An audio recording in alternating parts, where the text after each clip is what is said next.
Random House Audio presents Better Than Normal.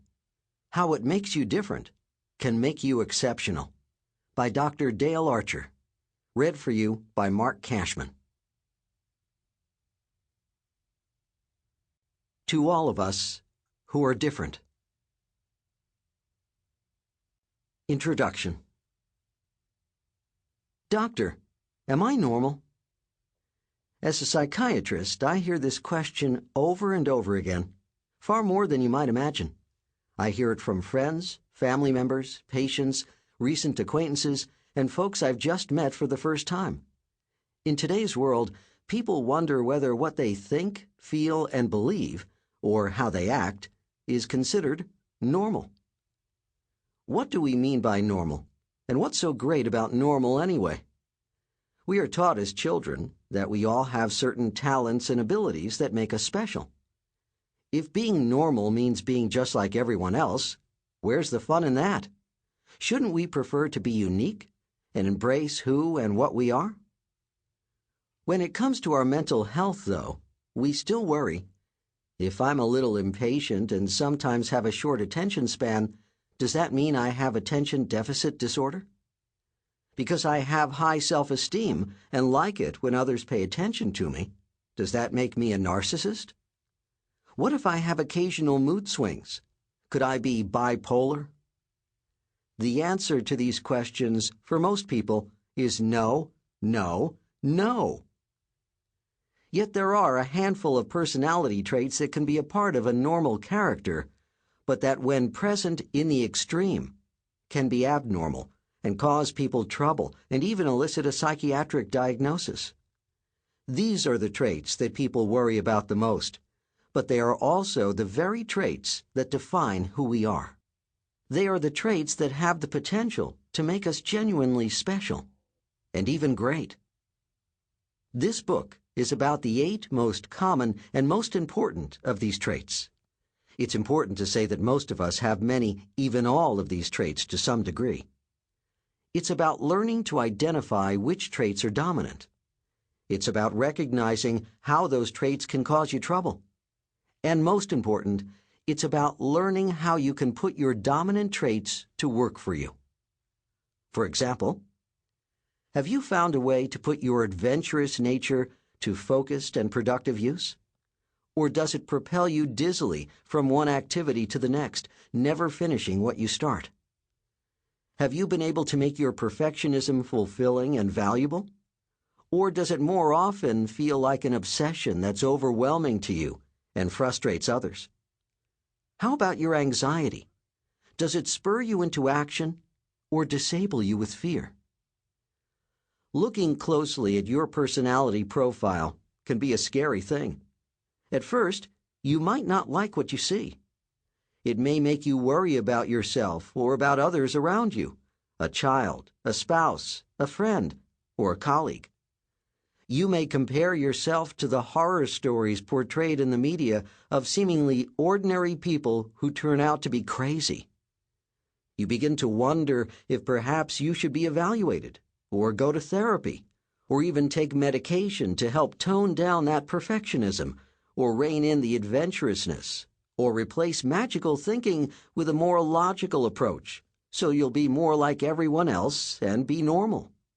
Or at least more like what you think the normal person should look like.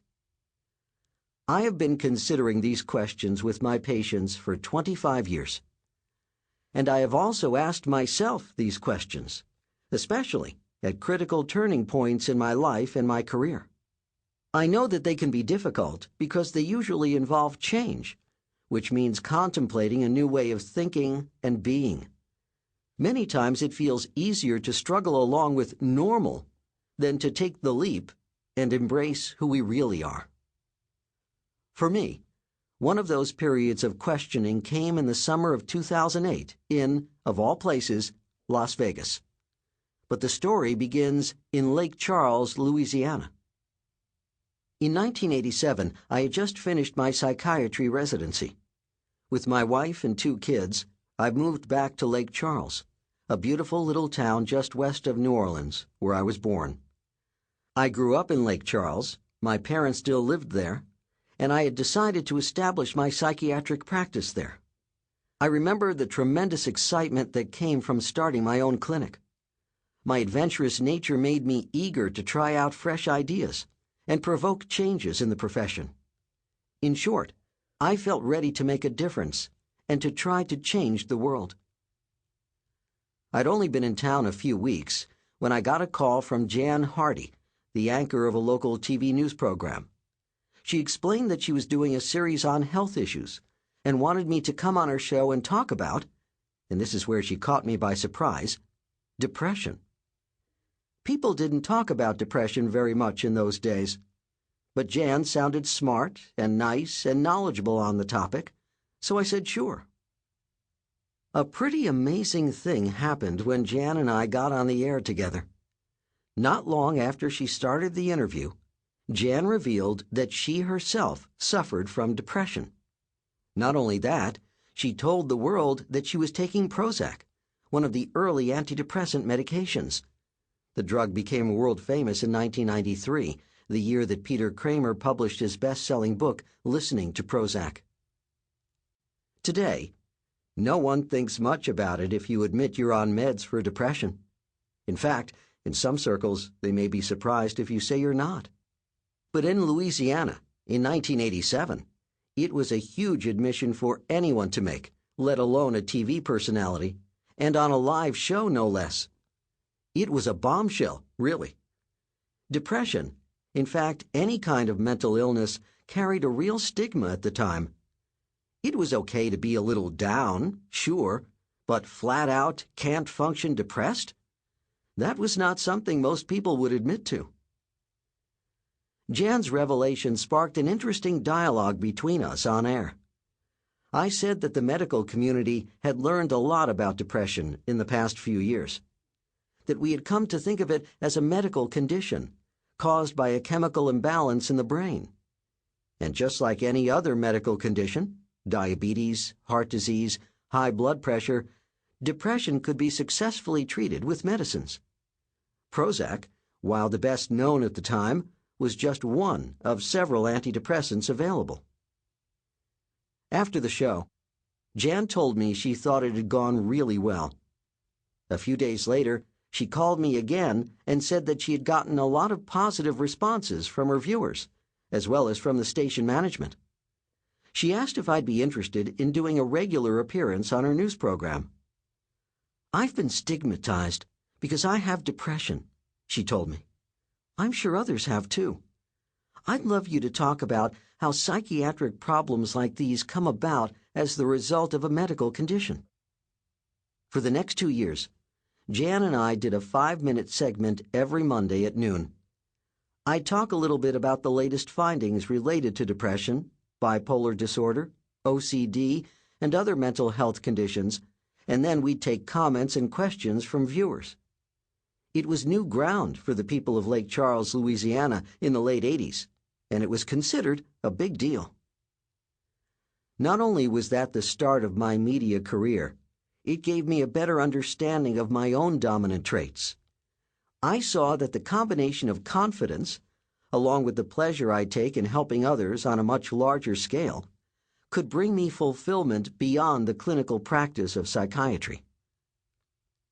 I wrote a book, Chemical Imbalance Depression. I began to give talks and conduct seminars for various groups and associations, mostly in Louisiana and Texas. I continued to build my practice. Life was filled and fulfilling. My dominant traits were fully and appropriately engaged. I was working full-time at my clinic, making weekly television appearances, caring for my family, and pursuing a series of hobbies. I loved sailing and bicycling, and I rode a motorcycle. And although not many of my colleagues know this, I became a world-class poker player. It turns out that my personality profile is highly suited to playing poker. Or to use more technical language, my dominant personality traits give me the ascendant strengths that make me tough competition at the poker table. I'm just narcissistic enough to be confident in myself when the odds aren't looking good, and to be resilient on the days when luck lets me down. And like many competitive... Sample complete. Ready to continue?